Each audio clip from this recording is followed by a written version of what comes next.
नमस्कार, मनुदेल श्रेया क्लासेस में आपका स्वागत है। आज हम फर्स्ट ग्रेड की आपकी जो राजनीतिक विज्ञान आती है उससे संबंधित संपूर्ण जो आपके टॉपिक दे रखे हैं उसमें से टॉपिक के अनुसार आपके मैंने इंपॉर्टेंट क्वेश्चन बनाए हैं इस वीडियो में। तो संपूर्ण राजनीतिक विज्ञान फर्स्ट पेपर की इसमें हम पढ़ेंगे। अपना क्वेश्चन पहला आता है संविधान सभा से। पहले संविधान सभा आपके टॉपिक दे रखा है तो उससे अपने क्वेश्चन है कि संविधान सभा के लिए कितने क्षेत्रों से प्रतिनिधि नहीं चुने गए थे। तो कितने क्षेत्रों से चुने नहीं गए थे, तो जो 93 देशी रियासतें थी वो क्या उसने संविधान सभा में भाग नहीं लिया था। तो 93 देशी रियासतों ने प्रतिनिधि नहीं किया था। संविधान सभा की पहली बैठक कब हुई थी? तो संविधान सभा की पहली बैठक हुई थी 9 दिसंबर 1946 में। अपना नेक्स्ट क्वेश्चन आता है कि संविधान सभा की पहली बैठक में कितने सदस्यों ने भाग लिया था? तो संविधान सभा की जो पहली बैठक 9 दिसंबर 1946 को हुई थी उसमें सदस्य आए थे 207। संविधान सभा की पहली बैठक कहाँ हुई थी? तो संविधान सभा की पहली बैठक हुई थी दिल्ली में संसद भवन है उसके केंद्रीय कक्ष में। तो संविधान सभा की पहली बैठक कहाँ हुई थी? 9 दिसंबर 1946 को, जिसमें पार्टिसिपेट किया था 207 लोग आए थे। दिल्ली में संसद भवन के केंद्रीय कक्ष में उन्होंने बैठक की थी। संविधान सभा का अस्थायी सभापति किसे चुना गया था? तो संविधान सभा का अस्थायी सभापति थे डॉक्टर सच्चिदानंद सिन्हा। नेक्स्ट क्वेश्चन आता है कि अस्थायी सभापति के लिए डॉक्टर सच्चिदानंद सिन्हा के नाम का प्रस्ताव किसने किया था? तो ये जो डॉक्टर सच्चिदानंद सिन्हा है ये अस्थायी सभापति बने थे। इनको नाम का प्रस्ताव देने वाले थे आचार्य जेपी कृपलानी ने दिया था इनका नाम। फिर इनको क्या बना दिया था? अस्थायी सभापति बना दिया गया था डॉक्टर सच्चिदानंद सिन्हा को। संविधान सभा के स्थायी समिति का निर्वाचन कब हुआ था? तो संविधान सभा की जब स्थायी सभापति का निर्वाचन हुआ था 11 दिसंबर 1946 को, यानी 2 दिन बाद में 9 दिसंबर को पहली बैठक होती है दिल्ली में। उसके बाद में 207 लोगों ने पार्टिसिपेट किया था।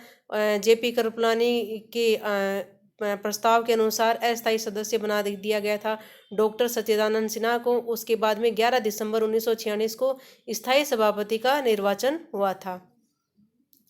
संविधान सभा का स्थायी अध्यक्ष किसे निर्वाचित किया गया था? तो संविधान सभा के जो स्थायी निर्वाचित सदस्य सभापति बने थे वो थे doctor Rajendra Prasad. Next question आता है कि संविधान सभा की प्रारूप समिति थी उसका गठन कब किया गया था? तो संविधान सभा की जो प्रारूप समिति थी उसका गठन किया गया था 29 अगस्त 1947 को। नेक्स्ट आता है कि प्रारूप समिति का अध्यक्ष किसे चुना गया था? तो प्रारूप समिति के अध्यक्ष थे डॉक्टर भीमराव अंबेडकर। ये बहुत इंपॉर्टेंट है, प्रारूप समिति के बारे में ज़्यादातर क्वेश्चन पूछे जाते हैं तो आपको पता होना चाहिए कि प्रारूप समिति है उसका गठन कब हुआ था। तो 27 अगस्त 1948 को तो प्रारूप समिति का गठन हुआ था और इस प्रारूप समिति के अध्यक्ष चुने गए थे डॉक्टर भीमराव अंबेडकर। संविधान सभा में डॉक्टर अंबेडकर का निर्वाचन किस ब्रिटिश प्रांत में हुआ था? तो ब्रिटिश प्रांत का नाम था पश्चिम बंगाल। नेक्स्ट आता है कि प्रारूप समिति की पहली बैठक कब हुई थी? तो प्रारूप समिति के बारे में पढ़ रहे हैं तो प्रारूप समिति की पहली बैठक कब हुई थी? 30 अगस्त 1947 को। अपना नेक्स्ट क्वेश्चन आता है कि संविधान सभा के गठन के समय भारत के गवर्नर जनरल कौन थे? तो संविधान सभा की जो गठन हुआ था उस समय भारत के गवर्नर जनरल थे लॉर्ड माउंटबेटन। नेक्स्ट क्वेश्चन आता है कि भारतीय संविधान सभा की झंडा समिति और मूल अधिकारी उप समिति के अध्यक्ष कौन थे? तो झंडा समिति और मूल अधिकारी उप समिति के अध्यक्षों के बारे में भी पूछा जाता है, इंपॉर्टेंट क्वेश्चन है। तो उनके थे आचार्य जेपी कृपलानी को बाद में क्या बना दिया गया? झंडा समिति और मूल अधिकार उप समिति के अध्यक्ष बन गए थे डॉक्टर आचार्य जेपी कृपलानी। नेक्स्ट क्वेश्चन आता है कि संविधान सभा में उद्देश्य प्रस्ताव कब प्रस्तुत किया गया था? तो संविधान सभा में जो उद्देश्य प्रस्ताव था वो 13 दिसंबर 1946 को प्रस्तुत किया गया था। अपना नेक्स्ट क्वेश्चन आता है कि संविधान सभा में उद्देश्य प्रस्ताव किसने प्रस्तुत किया था? तो संविधान सभा में उद्देश्य प्रस्ताव प्रस्तुत किया था पंडित जवाहरलाल नेहरू ने। उद्देश्य प्रस्ताव पर संविधान सभा में कब से कब तक विचार विमर्श किया गया था? तो उद्देश्य प्रस्ताव पर संविधान सभा में कब से लेके कब तक विचार विमर्श किया गया था? तो 13 से 19 दिसंबर 1946 तक विचार विमर्श किया गया था। दोबारा देखते हैं इस क्वेश्चन के कि उद्देश्य प्रस्ताव पर संविधान सभा हुई थी उसमें उद्देश्य प्रस्ताव पर कब से लेके कब तक विचार किया गया था। जो उद्देश्य प्रस्ताव रखा गया था उस पर विचार हुआ था तो वो हुआ था 13 से लेके 19 दिसंबर तक विचार किया गया था संविधान सभा में उद्देश्य प्रस्ताव पर। किस अधिनियम के द्वारा भारत संविधान सभा को पूर्ण संप्रभुता संपन्न निकाय घोषित किया गया तथा उसने देश का शासन चलाने की पूर्ण शक्तियां ग्रहण की। तो ये इसमें कि भारतीय स्वतंत्रता अधिनियम 1947 के अंतर्गत यह अधिनियम था। भारत स्वतंत्रता अधिनियम 1947 उसके द्वारा भारतीय संविधान सभा को पूर्ण संप्रभुता संपन्न निकाय घोषित किया गया था तथा उसने देश का शासन चलाने की पूर्ण शक्ति ग्रहण कर ली थी। भारतीय स्वतंत्रता अधिनियम 1947। नेक्स्ट आता है कि संविधान सभा का प्रमुख सलाहकार किसे नियुक्त किया गया था। तो जो अपनी संविधान सभा थी उनके प्रमुख सलाहकार थे doctor BN Rao. Next question आता है कि ब्रिटिश काल के किस अधिनियम के ढांचे को संविधान सभा के द्वारा स्वीकार किया गया था। तो ब्रिटिश काल के किस अधिनियम के ढांचे को संविधान सभा के द्वारा स्वीकार किया गया था उसमें आता है भारत सरकार अधिनियम 1935। नेक्स्ट क्वेश्चन आता है कि प्रारूप समिति के द्वारा तैयार मसौदा संविधान सभा के अध्यक्ष के समक्ष पहली बार कब प्रस्तुत किया गया था। तो 21 फरवरी 1948 को प्रारूप समिति ने क्या किया था, संविधान सभा के अध्यक्ष के समक्ष पहली बार ये प्रस्तुत किया था 21 फरवरी 1948 को। नेक्स्ट आता है कि संशोधित मसौदा।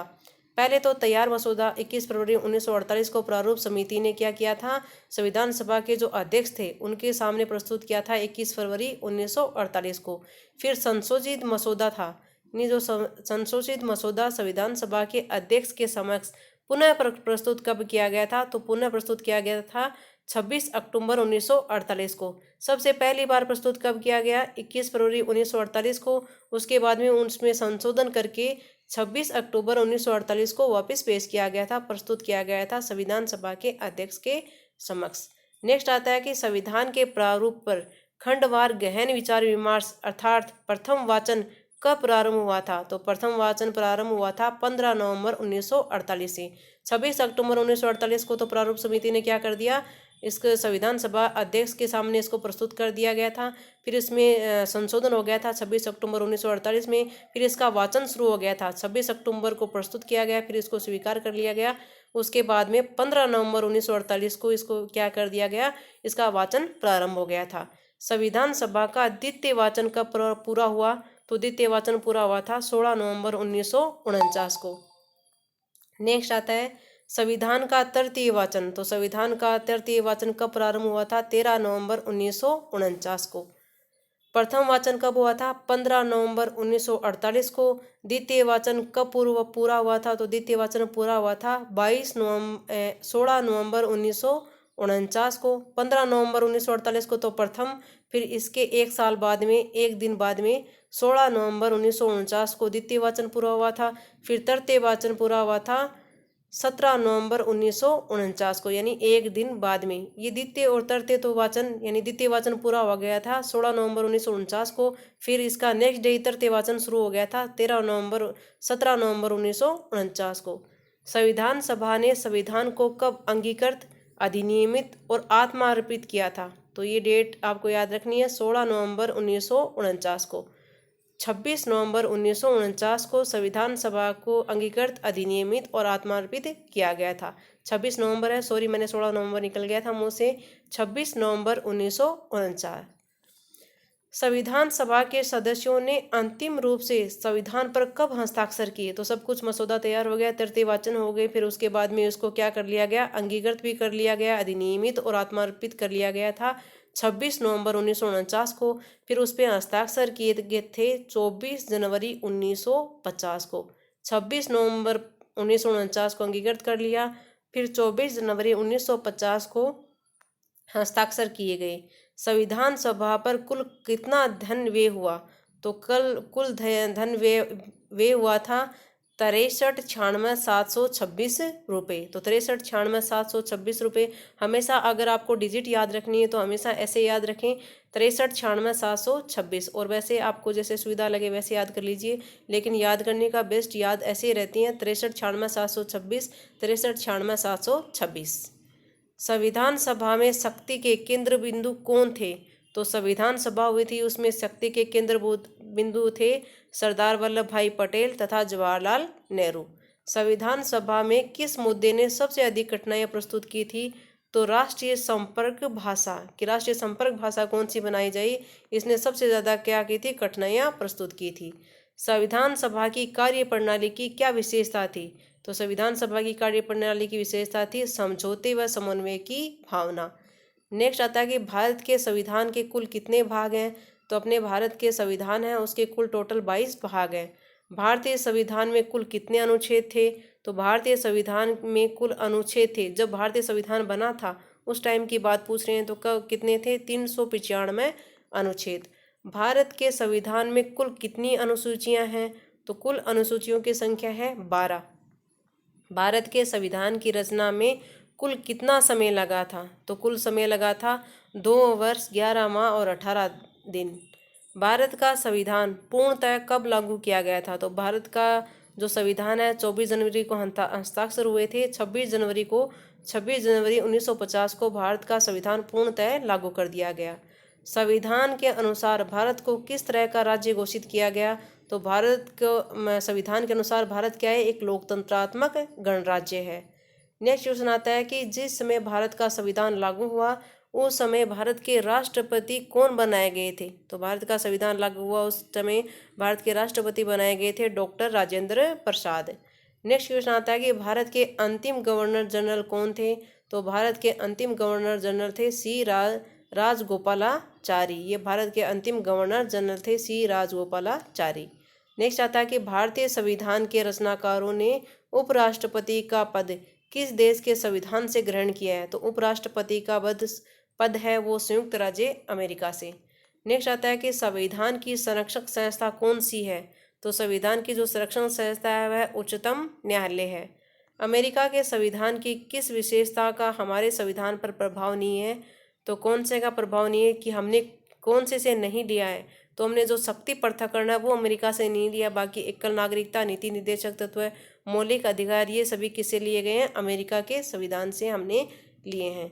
नेक्स्ट आता है कि सर्वोच्च न्यायालय के किस निर्णय ने भारतीय संविधान के स्वरूप को सर्वाधिक प्रभावित किया? तो ये था केशवानंद भारती बनाम केरल संघ। इसने सर्वोच्च न्यायालय के निर्णय को, भारतीय संविधान के स्वरूप को सर्वाधिक प्रभावित किया था। यह बहुत बड़ा मुद्दा था, केशवानंद भारती बनाम केरल संघ। भारत एक गणराज्य क्यों है? तो क्या विशेषता है कि हम बोलेंगे कि भारत एक गणराज्य है? क्योंकि राज्य का सर्वोच्च अधिकारी जनता के द्वारा अप्रत्यक्ष रूप से निर्वाचित होता है। इस वजह से भारत क्या है? एक गणराज्य राज्य है। भारत एक संसाधनात्मक व्यवस्था वाला देश है, क्योंकि भारत एक संसाधनात्मक व्यवस्था वाला देश है। किस वजह से है? क्योंकि यहाँ कार्यपालिका संसद के प्रति उत्तरदायी होती है। इस वजह से हम ये कह सकते हैं कि भारत क्या है? एक संसाधनात्मक व्यवस्था वाला देश है। भारतीय संविधान किस मार्ग का अनुसरण करता है? तो अपना जो भारत का संविधान है वो संसदीय सर्वोच्चता है। तो ये मानता है कि भारतीय संविधान की जो संसद होती है वो सर्वोच्च होती है, और न्यायिक सर्वोच्चता और न्याय होता है वो सर्वोच्च होता है, और मध्यम मार्ग का अनुसरण करता है। इसमें क्या माना गया है भारतीय संविधान में कि जो संसद होती है वो सर्वोच्च होती है, और जो न्यायिक प्रक्रिया है वो सर्वोच्च होती है, और मध्यम मार्ग का अनुसरण करता है। ये विशेषता है अपने भारतीय संविधान की।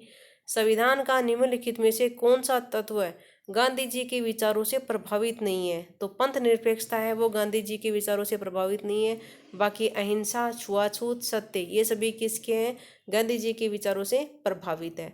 आलोचकों के द्वारा भारतीय संविधान अवैध क्यों कहा जाता है? तो आलोचक क्या तथ्य देते हैं कि ये बताते हैं कि भारतीय संविधान क्या है? अवैध है, क्योंकि संविधान सभा वयस्क मताधिकार के आधार पर निर्वाचित नहीं हुई। क्योंकि जो संविधान सभा थी वो वयस्क मताधिकार के आधार पर निर्वाचित नहीं हुई थी, इसलिए क्या मानते हैं कि जो भारतीय संविधान है वो अवैध है। ये तर्क देते हैं वो। भारतीय संविधान वकीलों का स्वर्ग क्यों कहा जाता है? क्योंकि यहाँ दुर्बोध एवं अस्पष्ट भाषा है, इस वजह से वकीलों का स्वर्ग कहा गया भारतीय संविधान को, दुर्बोध एवं अस्पष्ट भाषा। नेक्स्ट आता है कि निम्नलिखित में से कौन सा भारतीय संविधान का स्रोत नहीं है। तो भारतीय संविधान का कौन सा स्रोत नहीं है? राष्ट्रपति के व्याख्यान, बाकी इंग्लैंड का संविधान, संयुक्त राज्य अमेरिका का संविधान, भारत सरकार अधिनियम 1935, ये सभी क्या है? भारतीय संविधान के स्रोत हैं। राष्ट्रपति के व्याख्यान से इसका कोई मतलब नहीं है, तो इसका राइट आंसर होगा थर्ड वाला। भारत के संविधान की प्रकृति क्या है? अपने भारत के संविधान की प्रकृति क्या होती है? एकात्मक और संघात्मक दोनों। नेक्स्ट क्वेश्चन अपना आता है कि भारत मुख्यतः एकात्मक राज्य है, इस विचार का प्रतिपादक कौन है? तो ये कौन प्रतिपादक है कि भारत मुख्यतः क्या है? एकात्मक राज्य है? तो इसके प्रतिपादक हैं केसी हैवियर। भारत एक संघ राज्य नहीं है अपितु अर्ध संघ है, इस विचार का समर्थन कौन करते हैं? ये करते हैं मॉरिस जोन्स। भारतीय व्यवस्था संघीय है अथवा नहीं है, इस विवाद के जन्मदाता कौन है? तो इन्होंने किसने ये विवाद कर दिया कि भारत क्या है? संघीय व्यवस्था है या नहीं है? तो इसके हैं केसी हैवियर। नेक्स्ट क्वेश्चन आता है कि भारतीय संघवाद का वैधानिक दृष्टिकोण से अध्ययन करने वाला विद्वान कौन है? तो केसी हैवियर है। भारतीय संघवाद का वैधानिक दृष्टिकोण से अध्ययन किया था इन्होंने, केसी हैवियर ने। भारतीय संघ का व्यवहारिक अध्ययन क्या है? भारतीय संघ का व्यवहारिक अध्ययन है नियोजन के परिप्रेक्ष्य में संघवाद का अध्ययन। नेक्स्ट क्वेश्चन आता है कि भारत में केवल सहयोगी संघवाद है और इस सहयोगी संघवाद में से एक सौदेबाजी की ध्वनि भी नहीं निकलती, यह विचार किसका है? तो यह है मॉरिस जोन्स का। भारत में संघीय व्यवस्था का एक रूप नहीं है बल्कि उसके विभिन्न रूप हैं, यह विचार किसका है? तो यह है मार्कुस फ्रांडा का। नेक्स्ट क्वेश्चन आता है कि संविधान सभा से क्या आशय है? संविधान सभा से आशय है संविधान निर्माण हेतु गठित जनता की एक प्रतिनिधिक संस्था। संविधान निर्माण हेतु गठित जनता की एक प्रतिनिधि संस्था होती है संविधान सभा से हमारा आशय।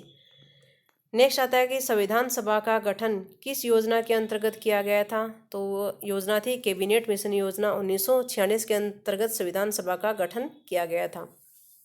नेक्स्ट आता है कि भारत के संविधान निर्माण हेतु गठित संविधान सभा के प्रतिनिधियों का चुनाव किसने किया था?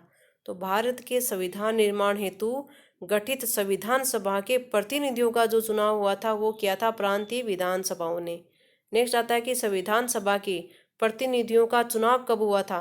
प्रतिनिधियों का चुनाव किसने किया था? प्रांतीय विधानसभाओं ने। और प्रांतीय विधानसभाओं ने प्रतिनिधियों का चुनाव है संविधान सभा की, वो कब किया था? जुलाई और अगस्त 1946 में, यानी जुलाई अगस्त 1946 में इनका गठन हुआ था। संविधान सभा के लिए कुल कितने प्रतिनिधियों का चुनाव हुआ? तो कुल कितने प्रतिनिधि थे? 389। संविधान सभा के कुल कितने सदस्य चुने गए थे? तो संविधान सभा के कुल सदस्य चुने गए थे 296। संविधान सभा के लिए चुने गए सदस्यों में से कांग्रेस के कितने सदस्य थे? तो कांग्रेस के सदस्य थे 208 और टोटल सदस्य कितने थे? 296 थे, उसमें से 208 तो किसके थे? कांग्रेस के ही थे। नेक्स्ट आता है कि प्रधानमंत्री बनने से पूर्व एच.डी. देवेगौड़ा किस राज्य के मुख्यमंत्री भी रह चुके थे? तो कर्नाटक के रह चुके थे एच.डी. देवेगौड़ा। उसके बाद में ये क्या बने थे? प्रधानमंत्री बने थे। पहले ये मुख्यमंत्री रहे थे कर्नाटक के। भारत के कितने प्रधानमंत्री जो पहले मुख्यमंत्री भी रह चुके हैं? तो टोटल अभी तक कितने हैं जो मुख्यमंत्री भी रहे हैं उसके बाद में प्रधानमंत्री बने? तो 6 संख्या उनकी कितनी है? 6। दक्षिणी भारत में प्रधानमंत्री बनने वाले पहले नेता कौन थे? ये जो अपनी दक्षिणी भारत आता है उसमें वहाँ से प्रधानमंत्री पहले कौन बने थे? उनका नाम आता है पी.वी. नरसिम्हा राव। जवाहरलाल नेहरू का प्रधानमंत्री के पद पर कार्यकाल रहा था। तो जवाहरलाल नेहरू का प्रधानमंत्री पद पर कितना कार्यकाल रहा था? टोटल रहा था 16 वर्ष 9 महीने 13 दिन। 16 वर्ष 9 महीने और 13 दिन। राज्यपाल राज्य की विधानसभा में आंग्ल भारतीय समुदाय का प्रतिनिधित्व आवश्यक होने पर वह उस समुदाय के कितने सदस्यों को वह विधानसभा में नामांकित कर सकता है? तो वह कर सकता है 1 सदस्य को। राज्य की आकस्मिक निधि से व्यय की अनुमति कौन देता है? यानी जो राज्य की जो आकस्मिक निधि होती है उसे व्यय की अनुमति देता है राज्यपाल। भारत के कितने संघ शासित प्रदेशों में उपराज्यपाल की व्यवस्था है? तो कितने जो संघ शासित प्रदेश है जिसमें उपराज्यपाल की व्यवस्था की गई है? तो वो 3 हैं। एक तो दिल्ली, एक पुदुचेरी और एक अंडमान निकोबार। 3 कौन कौन से हैं जिसमें उपराज्यपाल की व्यवस्था भी की गई है? दिल्ली, पुदुचेरी और अंडमान निकोबार। अपना नेक्स्ट क्वेश्चन आता है कि प्रधानमंत्री पद पर नियुक्ति हेतु न्यूनतम कितनी आयु होनी चाहिए? तो कितनी आयु होनी चाहिए? कम से कम 25 वर्ष। भारत में प्रधानमंत्री का कार्यकाल कितना होता है? तो भारत में जो प्रधानमंत्री है उनका कार्यकाल होता है लोकसभा में बहुमत प्राप्त रहने तक राष्ट्रपति के प्रसाद पर्यंत रहते हैं। मंत्रिमंडल में प्रधानमंत्री की स्थिति होती है, तो इसमें देखो पद ग्रहण की तिथि से 5 वर्ष या 65 वर्ष की आयु जो पहले हो, इसमें दे रखा 5 वर्ष, और राष्ट्रपति की इच्छा अनुसार। तो इसमें ये होता है प्रधानमंत्री का कार्यकाल, तो इसमें कोई वैसे दे नहीं रखा, तो उसमें क्या आएगा, लोकसभा में बहुमत होता है तभी क्या बनते हैं, उसी में से क्या बनते हैं, कोई प्रधानमंत्री बनता है, और राष्ट्रपति के प्रसाद पर्यंत वो बनते हैं प्रधानमंत्री। मंत्रिमंडल में प्रधानमंत्री की स्थिति क्या होती है? सम्मान में प्रथम होते हैं मंत्रिमंडल में प्रधानमंत्री। भारत के किस प्रधानमंत्री ने लोकसभा का सामना नहीं किया? तो कौन थे? वो थे चौधरी चरण सिंह। विश्वास मत प्राप्त करने में असफल होने वाले प्रथम प्रधानमंत्री कौन थे? वो थे वीपी सिंह, जिनको क्या मिला था? विश्वास मत नहीं प्राप्त हुआ था। वीपी सिंह नाम है उनका, जो प्रधानमंत्री रहे, वीपी सिंह को विश्वास मत प्राप्त नहीं हुआ था। किस प्रधानमंत्री को एक बार भी लाल किले पर झंडा फहराने का मौका नहीं मिला? तो वो थे चौधरी चरण सिंह। बैंकों का राष्ट्रीयकरण किस प्रधानमंत्री के कार्यकाल में हुआ था? तो ये कार्यकाल हुआ था इंदिरा गांधी के टाइम में। सबसे कम आयु के प्रधानमंत्री बने थे? तो सबसे कम आयु के प्रधानमंत्री बने थे राजीव गांधी। आपातकाल 1975 के दौरान कौन भारत का प्रधानमंत्री था? तो थी इंदिरा गांधी जी। दल बदल कानून 1985 किस प्रधानमंत्री के कार्यकाल में बना था? तो दल बदल कानून है वो राजीव गांधी के टाइम में बना था। मनरेगा का प्रारंभ किस प्रधानमंत्री के कार्यकाल में हुआ था? तो मनमोहन सिंह के काल में प्रारंभ हुआ था मनरेगा का कार्य। भारत के किस प्रधानमंत्री को एक बार बहुमत के अभाव में 13 दिन में अपने पद से त्यागपत्र देना पड़ा था? तो वो थे अटल बिहारी वाजपेयी। प्रधानमंत्री को अपने पद एवं गोपनीयता की शपथ कौन दिलवाता है? तो दिलवाते हैं राष्ट्रपति। निम्नलिखित में से भारत के वे प्रधानमंत्री जो लगातार 2 बार प्रधानमंत्री बने? तो लगातार 2 बार प्रधानमंत्री बनने वाले कौन है? एक तो जवाहरलाल नेहरू, फिर इंदिरा गांधी, अटल बिहारी वाजपेयी और मनमोहन सिंह। ये क्या रहे थे? 2 बार लगातार प्रधानमंत्री रहे थे। नेक्स्ट आता है कि भारत के तत्कालीन प्रधानमंत्री मनमोहन सिंह किस राज्य से राज्यसभा सदस्य हैं? तो वो थे, फिर नरेंद्र मोदी आ गए, इसमें मनमोहन सिंह के बारे में है, तो असम के राज्यसभा के सदस्य रहे थे मनमोहन सिंह। अटल बिहारी वाजपेयी ने कितनी बार भारत के प्रधानमंत्री की शपथ ली? तो अटल बिहारी वाजपेयी ने 3 बार भारत के प्रधानमंत्री की शपथ ली है। कोई व्यक्ति बिना किसी सदस्य कितने समय तक मंत्री पद पर आसीन रह सकता है? तो 6 माह तक रह सकता है। संविधान के किस अनुच्छेद के अनुसार मंत्रिपरिषद सामूहिक रूप से लोकसभा के प्रति उत्तरदायी होगी? तो वो कौन सा अनुच्छेद है? अनुच्छेद आता है 75 थर्ड में। भारतीय संविधान के मंत्रिमंडल शब्द का उल्लेख कितनी बार किस अनुच्छेद में है? तो इसमें मंत्रिमंडल शब्द का उल्लेख मात्र 1 बार, और अनुच्छेद है 352 में। मंत्रिपरिषद में कितने प्रकार के मंत्री शामिल होते हैं? तो मंत्रिपरिषद है उसमें 3 प्रकार के, एक तो कैबिनेट मंत्री होता है, एक राज्य मंत्री होता है और एक होता है उपमंत्री। ये 3 प्रकार के हैं मंत्रिपरिषद में मंत्री शामिल होते हैं, कैबिनेट मंत्री, राज्य मंत्री और उपमंत्री। नेक्स्ट आता है कि प्रधानमंत्री कार्यकाल किसके अधीन होता है? तो प्रधानमंत्री जो कार्यकाल है वो गृह मंत्रालय के अधीन होता है। संविधान के किस अनुच्छेद के अनुसार प्रधानमंत्री की नियुक्ति राष्ट्रपति करते हैं? तो संविधान के किस अनुच्छेद के अनुसार प्रधानमंत्री की नियुक्ति राष्ट्रपति करते हैं? तो वह अनुच्छेद आता है अनुच्छेद 75 फर्स्ट। भारत के प्रधानमंत्री की नियुक्ति से संबंधित अनुच्छेद कौन सा है? तो भारत के प्रधानमंत्री की नियुक्ति से संबंधित अनुच्छेद आता है अनुच्छेद 75 फर्स्ट। भारत के शासनाध्यक्ष का संबोधन किसके लिए किया जाता है? तो शासनाध्यक्ष कौन होता है? प्रधानमंत्री के लिए किया जाता है शासनाध्यक्ष। नेक्स्ट क्वेश्चन आता है कि संविधान के अनुच्छेद 53 के अनुसार संघ की कार्यपालिका की शक्ति किसमें निहित होती है? तो संघ की कार्यपालिका है उसकी शक्ति निहित होती है राष्ट्रपति के अंतर्गत। नेक्स्ट आता है कि भारत के राष्ट्रपति का निर्वाचन संविधान के किस अनुच्छेद के अंतर्गत होता है? तो भारत के राष्ट्रपति का निर्वाचन है वो संविधान अनुच्छेद जो 55 है उसके अंतर्गत होता है। भारत के राष्ट्रपति पद के उम्मीदवार के लिए शर्तों का है उल्लेख वो कौन से अनुच्छेद में है? तो जो शर्तें होती हैं भारत के राष्ट्रपति के लिए उनका उल्लेख किया गया अनुच्छेद 59 के अंतर्गत। भारत के चुनाव में कौन भाग लेता है? तो भारत के चुनाव में राष्ट्रपति के चुनाव में कौन भाग लेता है? तो राष्ट्रपति के चुनाव में भाग लेते हैं संसद तथा राज्य विधानसभा के केवल निर्वाचित सदस्य। ये सभी क्या लेते हैं? राष्ट्रपति के चुनाव में भाग लेते हैं। और राष्ट्रपति के जो चुनाव की संपूर्ण प्रक्रिया है वो मैंने मेरे एक वीडियो में डाल रखी है। अगर आपको पता करना है तो आप प्लेलिस्ट में जाके देख सकते हैं राष्ट्रपति के चुनाव की प्रक्रिया।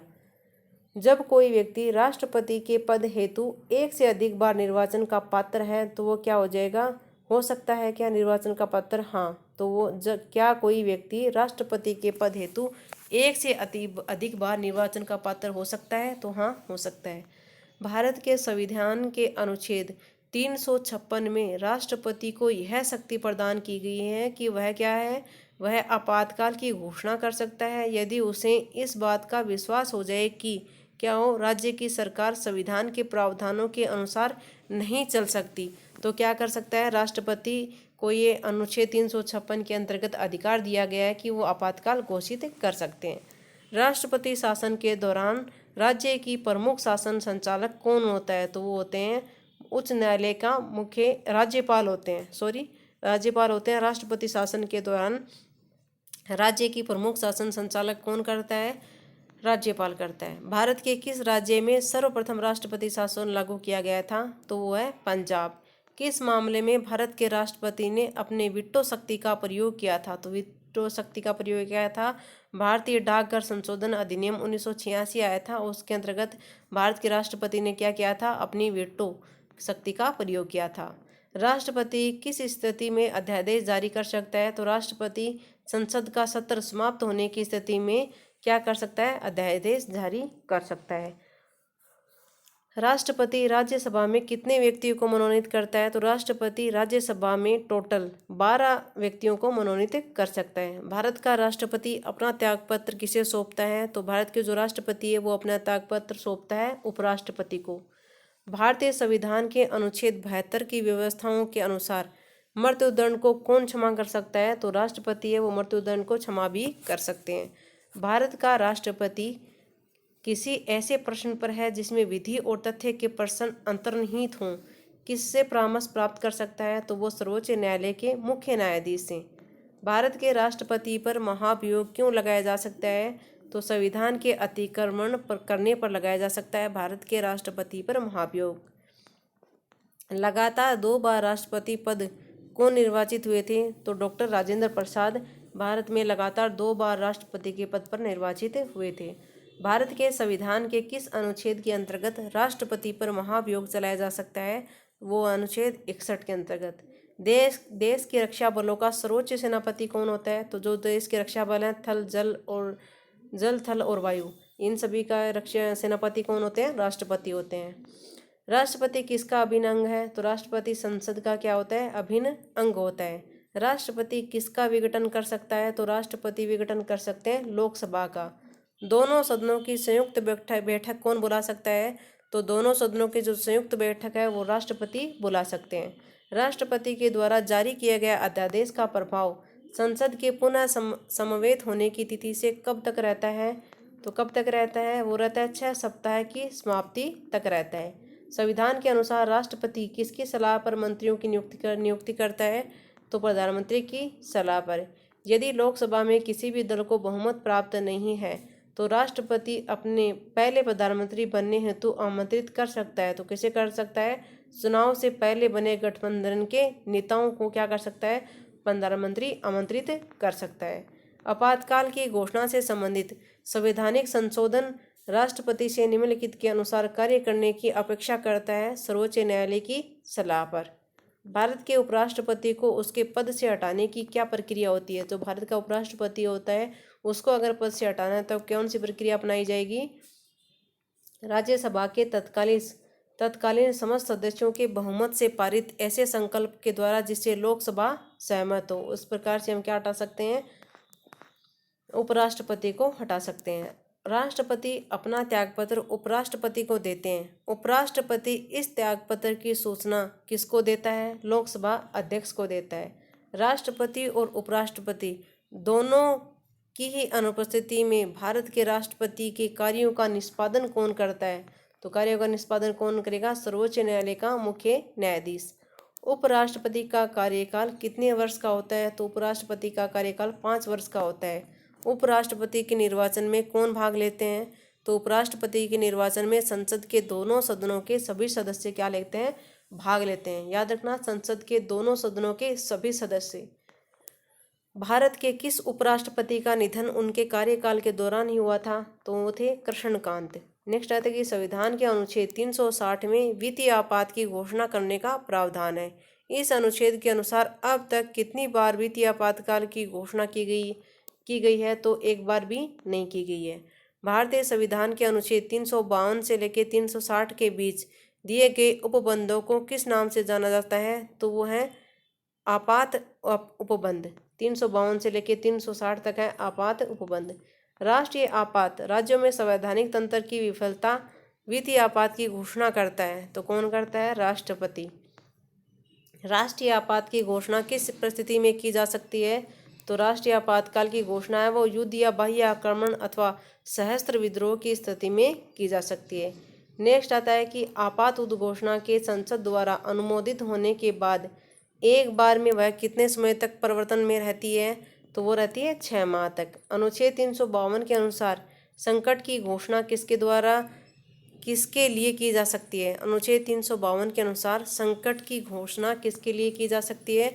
तो पूरे देश के लिए या देश के लिए किसी एक या कुछ भागों के लिए की जा सकती है। नेक्स्ट आता है कि संसद के द्वारा एक बार प्रस्ताव पारित कर राज्य में कितने समय के लिए राष्ट्रपति लागू किया जा सकता है? तो लागू किया जा सकता है 6 माह के लिए। संविधान लागू होने के बाद में कितनी बार राष्ट्रीय आपातकाल की घोषणा की जा चुकी है? तो अब तक कितनी बार की जा चुकी है? 3 बार। नेक्स्ट आता है कि भारतीय संविधान के अंतर्गत आपात उपबंध किस देश के संविधान से लिए गए हैं? तो आपात उपबंध है वो जर्मनी से लिए गए हैं। संघीय मंत्रियों की नियुक्ति कौन करता है? तो संघीय मंत्रियों की नियुक्ति करते हैं भारत प्रधानमंत्री की सलाह से राष्ट्रपति करते हैं। संघीय मंत्री परिषद के मंत्री किसके प्रसाद पर्यंत अपने पद पर बने रहते हैं? तो राष्ट्रपति के प्रसाद पर्यंत बने रहते हैं। नेक्स्ट आता है कि भारतीय संविधान का कौन सा अनुच्छेद राज्य सूची के कुछ विषयों के संबंध में संसद को विधि बनाने की शक्ति देता है? तो संसद को विधि बनाने की शक्ति कौन से अनुच्छेद में है? अनुच्छेद 369। नेक्स्ट आता है संसद का कोई सदस्य अध्यक्ष की पूर्व अनुमति के बिना कितने दिनों तक सदन में अनुपस्थित रहे तो उसका स्थान रिक्त घोषित कर दिया जाता है? तो 60 दिनों तक। भारत के राष्ट्रपति पर महाभियोग संबंधी प्रक्रिया संसद के किन सदन में चलाई जा सकती है? तो संसद के किसी भी सदन में पहले चलाई जा सकती है, चाहे राज्यसभा में हो चाहे लोकसभा में हो, कहीं से भी पहले शुरुआत की जा सकती है। संसद के दोनों सदनों की संयुक्त बैठक कहाँ आयोजित की जाती है? तो केंद्रीय कक्ष में की जाती है। नेक्स्ट आता है कि भारत में संसदीय प्रणाली क्यों लागू की गई थी? क्योंकि भारतीय इस प्रणाली के अभ्यस्त के अनुरूप थी।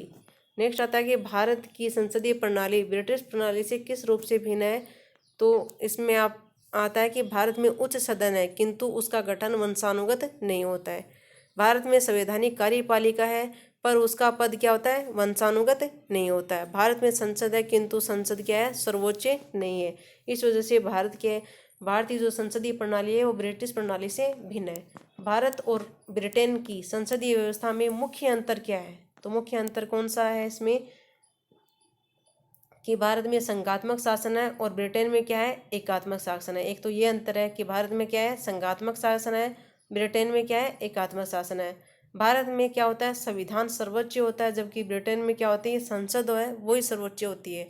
भारत का संविधान क्या है? लिखित है, जबकि ब्रिटेन का परंपरा पर आधारित है। तो इसमें क्या आएगा? उपयुक्त सभी आएगा। नेक्स्ट आता है कि भारत और ब्रिटेन की शासन प्रणाली में मुख्य अंतर क्या है? तो मुख्य अंतर ये है कि गणतंत्र और राजतंत्र है इसमें मुख्य अंतर। भारतीय संविधान ने भारत में किस प्रकार की सरकार की स्थापना की? तो भारतीय संविधान ने भारत में संसदीय सरकार की स्थापना की।